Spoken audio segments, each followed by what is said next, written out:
तुम सबसे पहले इन इंद्रियों को सुधारो, वश में करो। ये ज्ञान विज्ञान का नाश करने वाले महापापी काम को अवश्य बलपूर्वक मार डाल। भगवान आदेश का ज्ञान विज्ञान नाशनम पापमानम प्रजयहीनम। पापमानम केवल पाप ही कराते हैं, पाप से पाप ही बनता, कभी पुण्य नहीं होता, ध्यान रखना।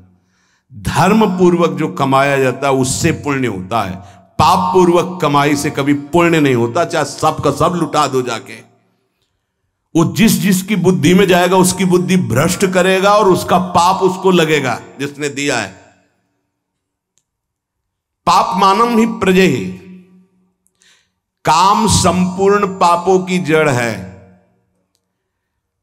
काम उत्पन्न होने पर केवल पाप ही पाप बनता है। आगे चल करके ये काम इतना ढक देता है कि वो राक्षस हो जाता है, उसको समझे में नहीं आता है कि मैं कर क्या रहा हूं। जो आजकल समाज में धीरे धीरे आसुरी प्रवृत्ति फैल रही है, विवेक को ढक करके अंधा बना देता है काम। पूज्य जनों में, पवित्र संबंधों में भी मनमानी आचरण होने लगते हैं। उसको एक ज्ञान ही नहीं रहता कि मैं पाप कर्म कर रहा हूं। महापतन पातकी स्वरूप उसका हो जाता है जिसको काम अपने अधीन कर लेता है। इसलिए भगवान कह रहे हैं इस महापापी को अवश्य मार डालो। अर्जुन, जैसे कुछ लोगों की सोच, सत्संग सुना तो लगा गृहस्थी मार्ग ठीक नहीं, चलो छोड़ देते हैं। दो मार्ग हैं भगवान के ही बनाए हुए, एक निवृत्ति मार्ग, एक प्रवृत्ति मार्ग। अगर आप प्रवृत्ति मार्ग में प्रवृत्ति से ठीक से चलेंगे तो गृहस्थी में रहते हुए भी आप निवृत्ति माने जाएंगे। कैसे? जैसे सबसे पहला आश्रम है ब्रह्मचर्य आश्रम, सबका, चाहे गृहस्थ हो चाहे विरक्त हो, पहला आश्रम ब्रह्मचर्य आश्रम है। कुछ ब्रह्मचर्य आश्रम से नैष्ठिक ब्रह्मचर्य को चले जाते हैं निवृत्ति मार्ग में, और कुछ ब्रह्मचर्य आश्रम से गृहस्थ आश्रम को चले जाते हैं। पर सबसे पहला आश्रम ब्रह्मचर्य है। पहली नींव बर्बाद। कहां ब्रह्मचर्य का पालन, हमारा जो धर्म कहता है उसके अनुसार कहां पालन हो रहा है? जब तक पाणिग्रहण ग्रहण संस्कार विवाह नहीं हुआ तब तक ब्रह्मचर्य का आदेश शास्त्र में वो असमर्थ हो गए। आज अगला गृहस्थ धर्म, जिससे पाणी ग्रहण किया आजीवन उसी के प्रति भाव रखना। संतानोत्पत्ति धर्म रूपी काम, आगे चलकर आपको वैराग्य हो जाएगा, अपने आप वैराग्य हो जाएगा, भोगों से वैराग्य हो जाएगा, क्योंकि धर्मो रक्षते रक्षिता। आप धर्म से चल रहे थे, इसलिए तीसरा मार्ग वानप्रस्थ। अब वो अंदर से उसके अंदर व्याकुलता पैदा होने लगती, बहुत समय नष्ट हो गया भोगों में। क्योंकि पहले ब्रह्मचर्य था, पुनः ब्रह्मचर्य का अभ्यास जागृत होता है और फिर संन्यास क्रम से आ जाता है। और वो नैष्ठिक ब्रह्मचर्य से सीधे, अब ऐसे सत्संग सुना और आपने सोचा कि नहीं, भजन करने के लिए हम संसार को छोड़ देते हैं, तो किस संसार को? बहुत ध्यान देने का विषय, किस संसार को? बोले इसको नहीं, इसको नहीं, इस संसार को। अगर इसका राग लेके भाग के जाओगे तो किसी भी गुफा में जाओ, काम वहां भी तुम्हें अपवित्र कर देगा, वहां भी तुम्हें नष्ट कर देगा, क्योंकि वो तुम्हारे अहम में बैठा हुआ है। किसी घर दुकान मकान में नहीं बैठा हुआ है, वो तुम्हारे अंदर अहम में बैठा हुआ। अहम में बैठे हुए काम का त्याग, घर में रहता हुआ वो सन्यास निवृत्ति मार्ग का पथिक हो जाएगा। और अगर अहम में काम बैठा हुआ है तो गुफा में बैठा हुआ भी वो प्रवृत्ति में उतर जाएगा काम की। ये बड़ा सूक्ष्म विषय है। इसलिए हम प्रार्थना करते हैं कि काम छोड़ने का विचार किया जाए। काम का मतलब है मलिन भावना, कामना। ये जो हमारे अंदर उद्देश्य बनता है भगवत प्राप्ति का कि हम सब छोड़ देते हैं, तो किसको छोड़ देते हैं? शरीर राग को छोड़ देते हैं, इंद्रिय विलासिता को छोड़ते हैं, अहम में कामना को छोड़ते हैं। बाहर भागने से काम नहीं बनेगा। इसको समझना होगा। अगर कामना छूट जाए तो सब ठीक हो जाएगा। जब मनुष्य कामना रख करके कोई भी वेश धारण कर ले, कहीं भी चला जाए, तो काम उसे भ्रष्ट करता ही है। चाहे गुफा में बैठ जाओ, जंगल में चले जाओ, कहीं भी चले जाओ, मनुष्य के अंदर जब तक अहम में कामना रहेगी, जन्म मरण बंधन में पड़ा रहेगा। चाहे जहां भाग के जाए, चाहे जिस भेष को धारण कर ले, वो अंदर बना रहेगा। ये शास्त्र है, समझिए। ये जड़ पदार्थों की तरफ आकर्षण जड़ शरीर की अहमता से है कि मैं मनुष्य हूं, मैं पुरुष हूं, मैं स्त्री हूं। इसी में काम बैठा है। इसका त्याग करने की बात कही गई है।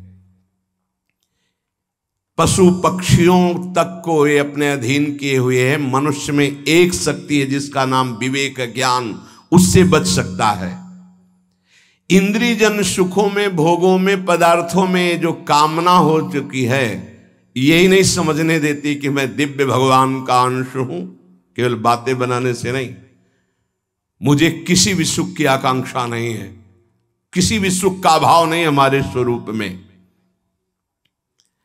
जब भोगों में रुचि बढ़ जाती है तो फिर रुपए का महत्व जागृत हो जाता है। रुपए में जब महत्व, तो फिर रुपए की गिनती, बैंक बैलेंस में कितने हुए, बोले इतने, बोले और इतने हो जाए, और इतने हो जाए, बढ़ता चला जाता है। धर्म को, शास्त्रों को, उपासना को उपास्य देव के लिए किया जाता है, बैंक बैलेंस के लिए नहीं। अगर हमारे उपदेश का फल रुपया है, हमारे प्रवचन का फल रुपया है, हमारे अंदर का उद्देश्य रुपया है, शास्त्रों का भाव नहीं समझ पाएंगे, ज्ञान ढका रहेगा, जागृत नहीं होगा। रुपये में सुख नहीं है, रुपया से भोग मिलते हैं, भोगों में सुख नहीं है। रुपया की गिनती में सुख आ जाएगा, अहम सुख।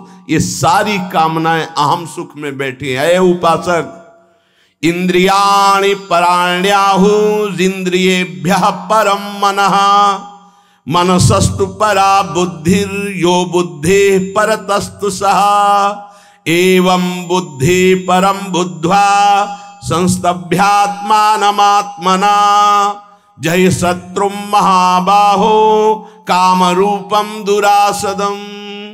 हे अर्जुन, ध्यान दो, तुम जीत जाओगे, काम पर विजय प्राप्त कर लोगे। क्या?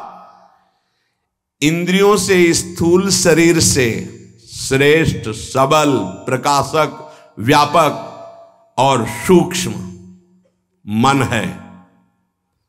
स्थूल शरीर इंद्रियों से सबल, इंद्रियों का प्रकाशक, व्यापक मन है। मन से भी पर, बलवान, निर्णायक, प्रकाशक बुद्धि है। और बुद्धि का जहां से प्रकाश हो रहा है वो अहम है, और उस अहम में काम बैठा हुआ है। दुश्मन का पता चल जाए तो मारने में देर नहीं लगती। अहम में काम बैठा हुआ है, और उस अहम को जो प्रकाश मिल रहा है वो तेरे से मिल रहा है। अहम को जो बल मिल रहा है वो तेरे से मिल रहा है। तू ऐसा जान करके अपने आप को इस काम के वश में ना होने दे, और अपने बल से इस काम रूपी दुर्जय शत्रु को मार डाल। व्याख्या, इंद्रियाणि पराण्याहु, ये जो आप ढांचा देख रहे हैं, स्थूल शरीर, इसमें जो कर्मेंद्रियां हैं, जो ज्ञानेंद्रियां हैं, जिनसे कर्म होता है, जिनसे विषयों का ज्ञान होता है,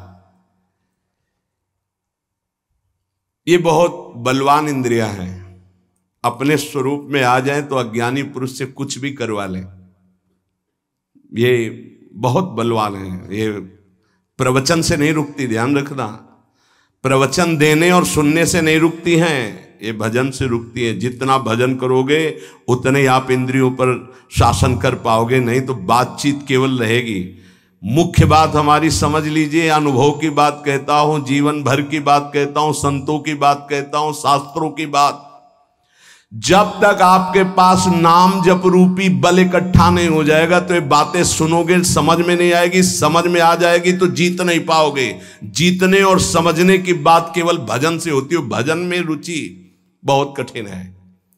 इसलिए खूब प्रवचन हो रहे हैं पर प्रभाव उसका बहुत कम जनों के हृदय में पड़ रहा है। उन्हीं के हृदय में पड़ेगा जो नाम जपना शुरू कर दिए हैं। जिनका नाम जप जितना प्रबल है उतने प्रवचन का प्रभाव दूसरों पर पड़ेगा, अपने ऊपर पड़ेगा। भजन ये तो आप निश्चित समझ लीजिए, बारी मथे घृत होए बरु सिकताते बरु तेल, बिनु हरि भजन न भौतरी या सिद्धांत अपेल।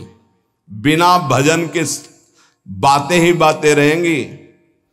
पर्यो प्रवाह काल के कदापि छूटी है नहीं, चाहे जो और उपाय कर लो, अगर नाम जप नहीं किया तो काल के प्रवाह से नहीं बच सकते। ये महाबली नाम तुम्हें महाबल प्रदान करेगा। हर समय चतुर शिरोमणि वही जो हर समय राधा राधा राधा राधा। इंद्रियां विषयों से बलवान है। अगर हमारी नेत्र इंद्री कहीं अंदर तो बाहर सामने विषय रखा हो नहीं घसीट पाएगा। विषय से श्रेष्ठ पर इंद्रियां हैं। जैसे बाण बनाने वाला बाण की नोक में ध्यान दिए तो श्रवणेंद्री काम नहीं कर रही है, राजा की सवारी निकल गई उसको पता ही नहीं चला। अगर हमारी अंदर से इंद्री कहीं और लगी हुई है तो बाहर कोई विषय नहीं खींच सकता। शब्द स्पर्श रूप रस गंध, इसलिए कहा शब्द स्पर्श रूप रस गंध से बलवान और पर इंद्रियां हैं। और इंद्रियों से पर, इंद्रियेभ्यः परम मनः। इंद्रियां मन को नहीं जानती हैं, मन इंद्रियों को भी जानता है और विषय को भी जानता है। ये रहस्य को समझिए। अभी सब उल्टा है। विषय ने इंद्री को खींच लिया, इंद्री ने मन को खींच लिया, मन ने बुद्धि को अधीन कर लिया और बुद्धि के अधीन हम हो गए। जैसा निर्णय होता है हम भटकते चले जा रहे हैं, यद्यपि बहुत बलवान हैं। भगवान कह रहे तुम समझो अर्जुन, विषय में इतनी ताकत नहीं जितनी ताकत इंद्रियों में है। प्रबल है इंद्रियां, बलवान है। इंद्रियों में इतनी ताकत नहीं जितनी ताकत मन में है। इंद्रियेभ्यः परम मनः। इंद्रियां मन को नहीं जानती, मन सभी इंद्रियों को जानता है और विषयों को भी जानता है। इंद्रियों में इतनी सामर्थ्य नहीं जितनी मन में है। कैसे? जैसे श्रवणेंद्री ये देख नहीं सकती, ये चख नहीं सकती, ये स्पर्श सुख नहीं बता सकती, यहां से गंध सुख नहीं, केवल शब्द सुन सकती। शब्द एक इंद्री एक शब्द। और मन हर इंद्रिय से देख सकता है, सुन सकता है, सूंघ सकता है, सब कुछ कर सकता है। वो इंद्रियों का बलवान स्वामी है। इंद्रिय अपने विषय को जानती, जैसे घ्राणेंद्री ये केवल गंध को जानेगी बस, यहां से शब्द का परिचय नहीं मिलेगा, यहां से रस का परिचय नहीं मिलेगा, केवल सुगंध का परिचय मिलेगा। त्वचा केवल स्पर्श को जानती है, यहां से गंध का परिचय नहीं मिलेगा, शब्द का परिचय नहीं मिलेगा, रस का परिचय नहीं मिलेगा। रसेंद्री केवल रस को जानती है, यहां से गंध का परिचय नहीं मिलेगा, यहां से स्पर्श का परिचय नहीं मिलेगा। रसेंद्री रस को जानती है, रसना केवल रस को जानती है, शब्द स्पर्श रूप और गंध को नहीं जानती। नेत्रेंद्री केवल रूप को जानती है। ऐसे अलग अलग इंद्रियां, ये जानने वाली ज्ञानेंद्रियां हैं और भोगने वाली कर्मेंद्रियां हैं। और इन 5 ज्ञानेंद्रिय 5 कर्मेंद्रियों को पूर्णतः जानने वाला ये मन है। उल्टा ये हो गया कि इन इंद्रियों ने मन को फंसा लिया है, हमारी दुर्गति का कारण। मन इन सबसे बलवान है, सूक्ष्म है, जानकारी है उसको, पर वो फंस गया इंद्रियों को। इंद्रियां फंस गई विषयों में। यद्यपि विषयों से बलवान इंद्रियां हैं, इंद्रियों से बलवान मन है, पर विषय ने फंसा लिया इंद्री को, इंद्री फंस गई मन में। अब कह रहे हैं मनसस्तु पराबुद्धि। वैसे सच्चा इनका स्वरूप यही है कि विषयों से बलवान इंद्रियां हैं, इंद्रियों से बलवान मन है और मन से बलवान बुद्धि है। मनसस्तु परा बुद्धि। मन बुद्धि को नहीं जानता, लेकिन बुद्धि मन को जानती है, इंद्रियों को जानती है, विषय भोगों को जानती है। मन कैसा है? बोले इस समय शांत है। मन कैसा है? बोले लग नहीं रहा, शांत है। ये ज्ञान किसको? बुद्धि को। ठीक है या बेठीक है, इंद्रियां कहां भाग रही, मन कहां जा रहा, सारा निर्णय बुद्धि करती है। बुद्धि मन को, मन के संकल्पों को, इंद्रियों को, इंद्रियों के विषयों को, सबको जानती है। ये सबसे श्रेष्ठ प्रकाशक, बलवान, व्यापक और सूक्ष्म है बुद्धि। या बुद्धि परतस्तु सा। अब जो बुद्धि निर्णय करती वो अपने स्वामी से पूछ के करती। स्वामी जानते कौन है? अहंकार।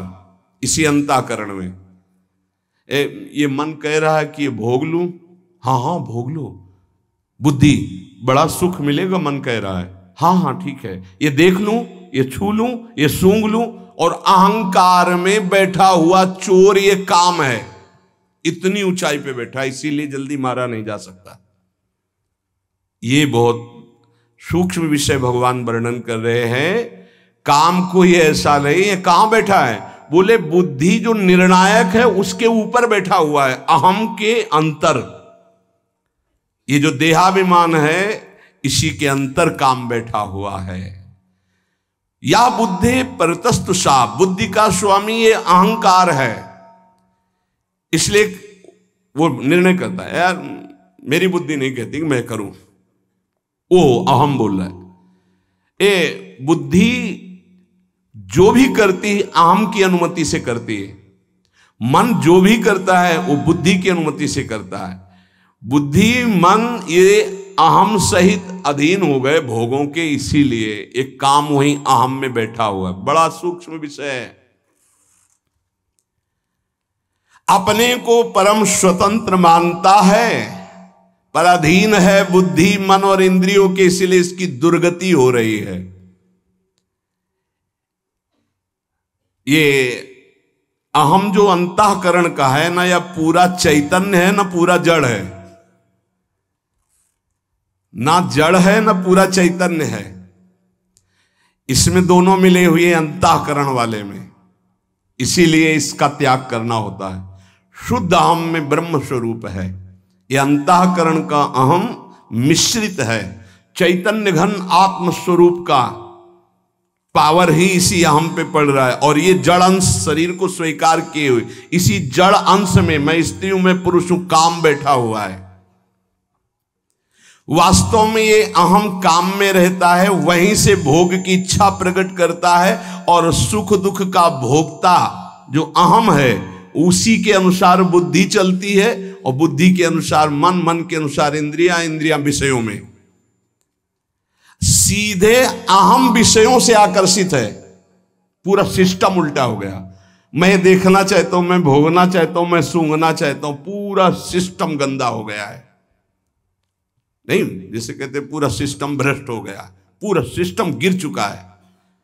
इसी की साधना हो रही, ये भगवान उपदेश कर रहे हैं। भोक्ता भोग भोग्य। भोक्ता मैं, भोग्य भोगने की क्रिया, और भोग जिसको भोगा जा रहा है। ये तीनों मायाकृत हैं। तीनों जादू का तमाशा है। ना कोई भोगता है, ना भोग्य है, ना भोग है। फंस गए। इतना आकर्षण भोगों में है कि भोक्तापन का जो अहम है, एक तरफ भगवान है, वो भगवान को छोड़ देगा, भोग को स्वीकार कर लेगा। ऐसे ही अपने लोग किए हुए हैं ना। ये तीनों सिद्ध समझो, भोक्ता, भोग्य और भोग, माया की सिद्धि है ये। शुद्ध चैतन्य जो मैं है उसको ये आकर्षित नहीं कर सकते।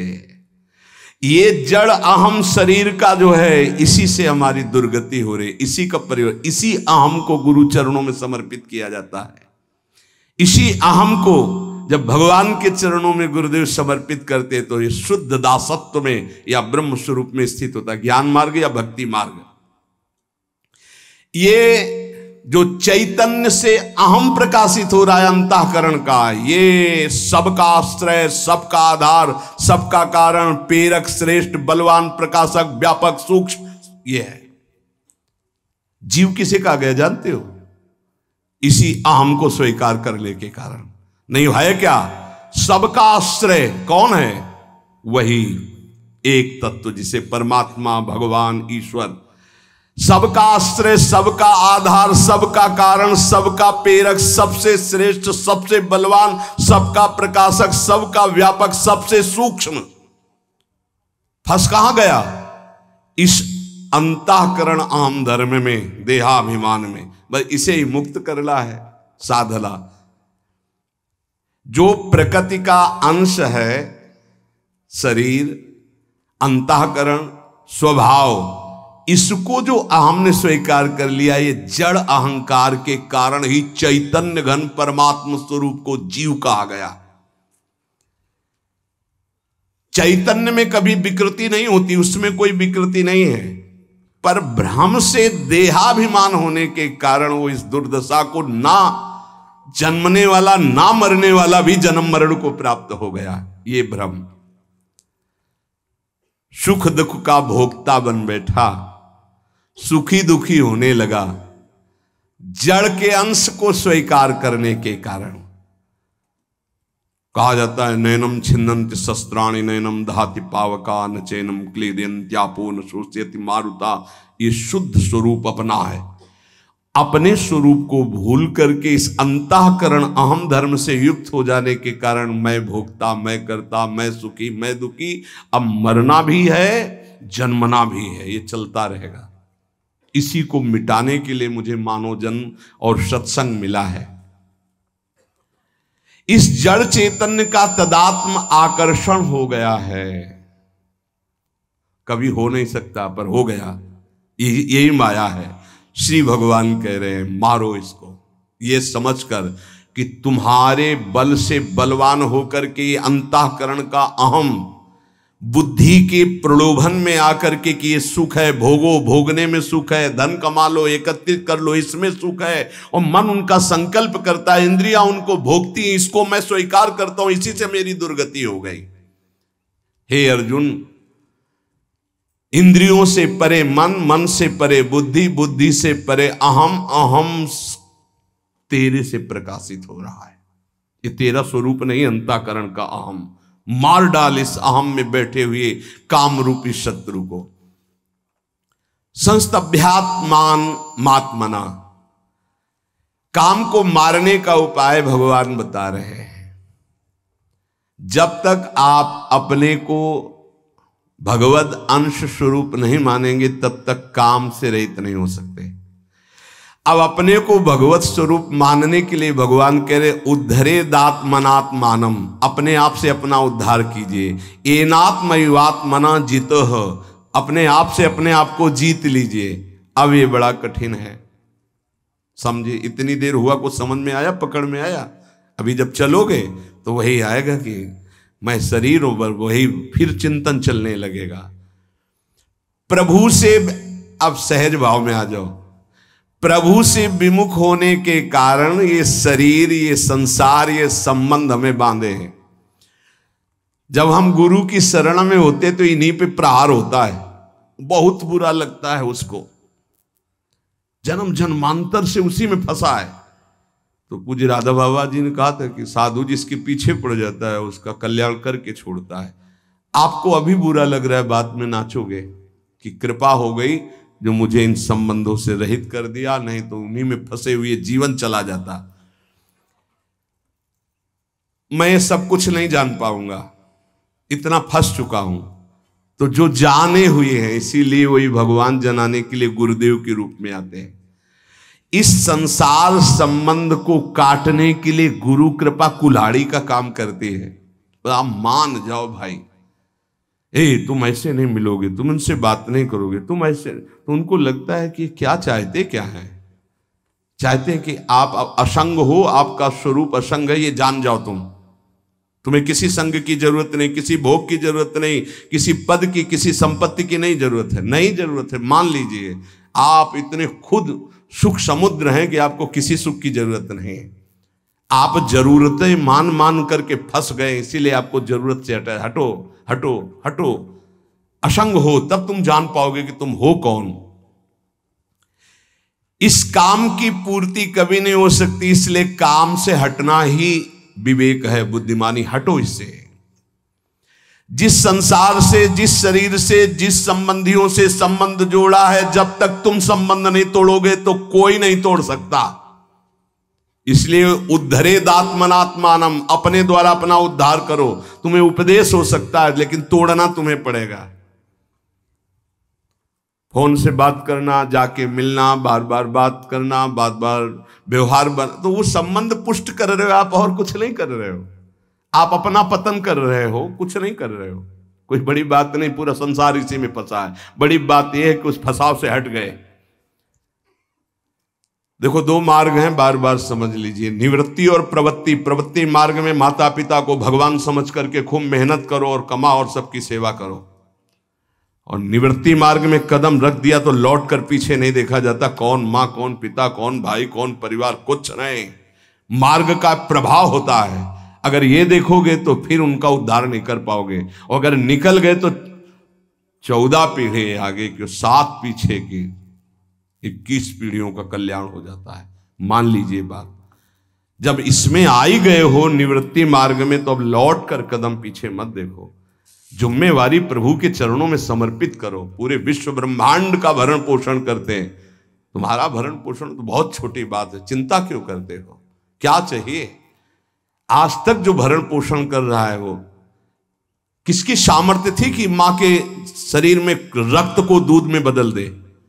जब हम पैदा हुए तो हमारे पचाने की कोई सामर्थ्य नहीं थी, तो मां के रक्त को दूध में बदल दिया और वो पान करके हम पुष्ट हुए।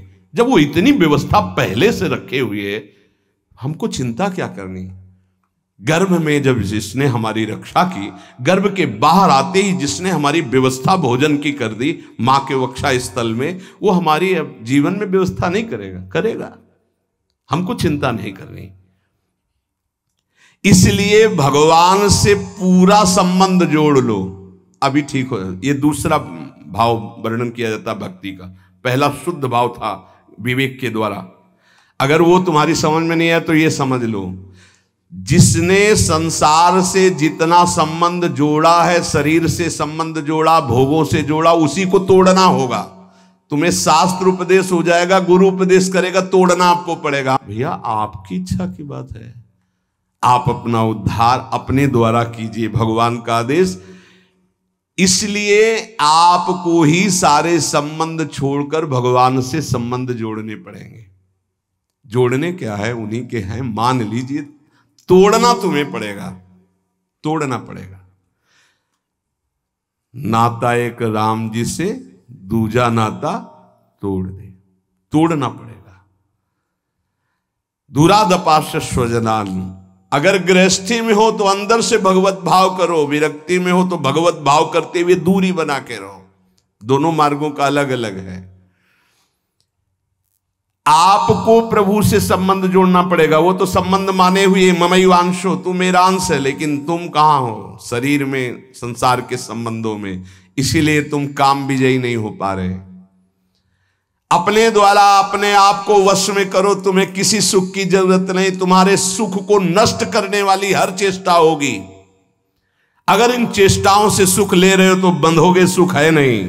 और अगर इन चेष्टाओं को बंद कर दोगे तो तुम्हें अपना स्रोत सुख का पता चल जाएगा। चेतन अमल सहज सुख राशि। जय शत्रु महाबाहो काम रूपम दुराशदम। हे महाबाहो, तुम मार सकते हो, भगवान के शरणागत हो, इसको मार सकते हो। उठो, मारो इसको। कैसे मारो? सारा संबंध श्री भगवान से, पूरा भार श्री भगवान को, हर क्षण उनका स्मरण और कर्तव्य का पालन। और जहां तुम्हें लग रहा है कि मैं नहीं जीत पा रहा हूं, वहां पुकारो, बल मिल जाएगा, जीत जाओगे। टूटो मत। ये सुविधा माया इसलिए दे रही है आपको कि आप आगे मत बढ़ पाओ। भगवान को प्राप्त न कर पाओ। ठुकराओ इस सुविधा को। जो आंतरिक सुविधाएं भागवतिक है उनको स्वीकार करो, बाह्य सुविधाओं को उतना जितना जीवन की यात्रा के लिए आवश्यक है बस निकल जाओगे।